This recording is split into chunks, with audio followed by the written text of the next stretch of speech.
Do you have some of the dreaded elbow funk? And not that James Brown funk. Like the I can't paddle, my elbow hurts funk. Let's treat your funk.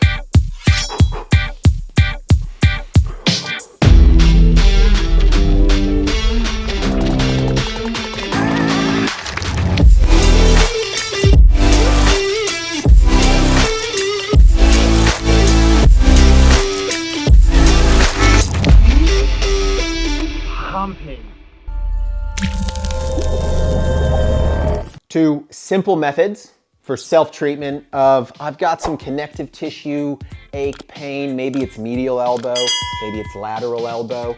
Here's some things you can do using, this is a cork ball, lacrosse ball, tennis ball, and a floss band. So I've got a little case of the elbow funk. I actually heavily irritated my shoulder doing this kind of stupid layback, trying not to fall at Waco Wave Pool a couple weeks ago, and in consulting with a salty PT on Instagram, Jim, you're a legend, bro. Probably some type of biceps tendon irritation, maybe some subscap tendon irritation. And so in doing some rehab for that, and because I've got a surf trip coming up with a lot of surfing, in this kind of downstream effect of shoulder issue, compensation, training to rehab that, I've just tightened up some tissue on this lateral elbow. And again, this will be the same premise for if you have some medial elbow, but also this is my mouse hand and I spend too much time on the computer and I've had a right side neck injury. So it's all of this cumulative effect into the funk. And again, not the James Brown funk. Hello, Mr. James Brown.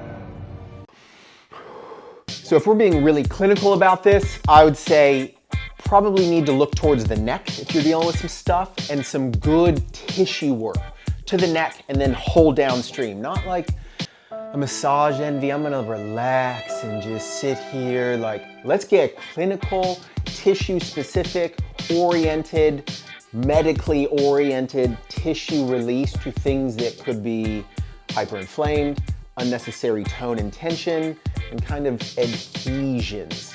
So what we're gonna do is start with this on your own, at home, floss band. We're gonna wrap up forearm all the way up to above the elbow.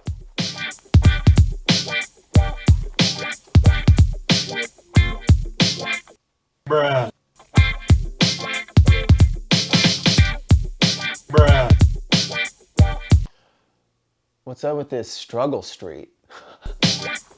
Bruh. Bruh.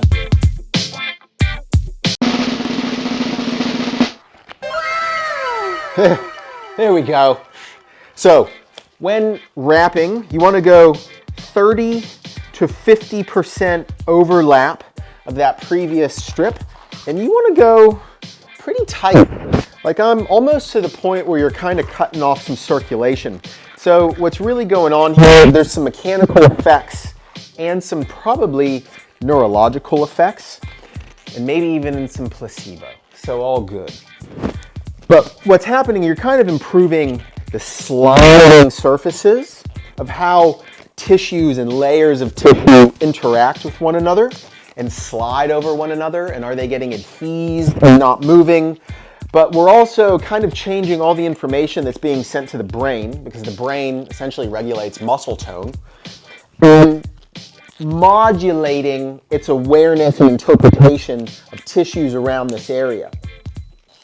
So if you've got elbow stuff, this might be beneficial even if you're on a surf trip. So I've got it wrapped up. I'm now gonna move that tissue while it's under tension.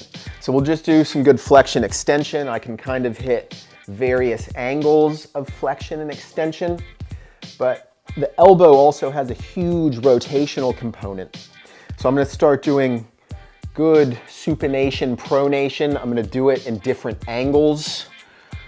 So I could do supination, pronation back here, up here, start doing some good wrist circles, elbow circles. It's kind of throwback to Z Health. If everybody's in the health world, you know Z Health, it's good stuff. I can start doing some loaded flexion and extension.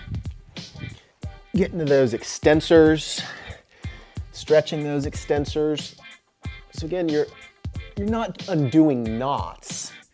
You're affecting the neurology of it in terms of proprioception and awareness, maybe changing some tone. I'm gonna do some assisted supination, some assisted pronation, some assisted extension, assisted flexion,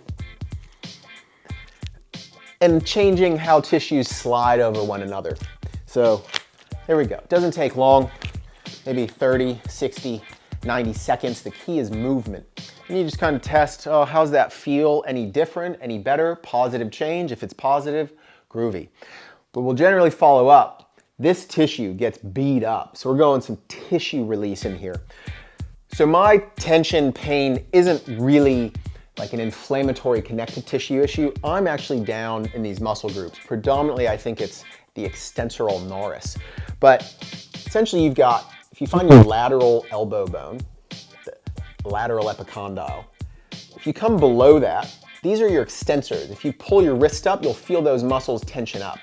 Similarly, if you find the medial epicondyle and come here and flex the wrist, you'll feel those muscles tighten up. So those are flexors, these are extensors. So simply, let's start doing some release work to that. And similar with the floss band, the key is going to eventually be movement. So at first, just go slow and casual, find some tender spots and just melt into it. Breathe, let's get zen. Let's put on some lavender oil. Now we're massage envy, baby. Chill, relax, and sink into that tissue. But after we've kind of sunk into it a bit, we want to start pin and stretching it. So I've pinned it, got it under pressure. Now I elongate that tissue under pressure. And this could probably be positively affecting how the tissues interact, interlayer, sliding. Kind of back and forth, there's a good little spot. I'll just chill on that for a moment. Then I'd go into some pin and stretches. And this can be really beneficial for those that are suffering, even if it is connective tissue pain, where you get that inflammatory golfer's elbow, tennis elbow, which is a bitch to deal with. And it's a pain in the ass in surfing because every paddle stroke just causes pain. In fact, on our last surf trip, I was doing quite a lot of this type of treatment to one of our guests just to keep him surfing through the trip. So extensors, oh, how's it feel? Oh, a little better, groovy. Flexors, so similarly, I could just kind of roll this out through that flexor group. I could also just get in here. We've got pronator teres, but again, my pain's here, but you always kind of want to treat both sides because the body is a system. Something on one side will affect the other. So I know pronator teres comes off medial epicondyle, wraps around into the radius. If I just kind of pin through here, and first I start going into extension of the wrist, which is stretching it, not so much pronator teres, but the flexor muscles, I can then start pinning and moving into supination, and that's going to kind of start working on elongating, kind of manipulating that pronator teres, because that pronator gets a lot of work when we're paddling, especially if people are not using their lat for a paddle stroke, they're using their forearm and their bicep. So I can get in there, do some pin and stretch, get into some of that supination, get into wrist extension, because that's stretching the flexors, and just massage all that stuff out. And that could be really helpful if you're dealing with some elbow funk. Now, like I said, you want to end up looking towards the neck. So to learn more about that, check out the Surf DOA program, where we get into a lot of myofascial stretching components and also LDOAs. But you might want to start getting into kind of some fascial stretching for this anterior and lateral neck compartment, where you're going after platysma, some of the scalenes, and even getting into like pec minor and lat that could be affecting that shoulder position, therefore affecting the brachial plexus, all the nerves that feed the arm. So there you go, a little treatment for the elbow funk. Like, subscribe, throw some comments to feed the algorithm. Check out the Surf Athlete app, and again, that Surf DOA program. If you got some specific stuff you want to see on the channel, let us know. Take care of yourself so you can surf.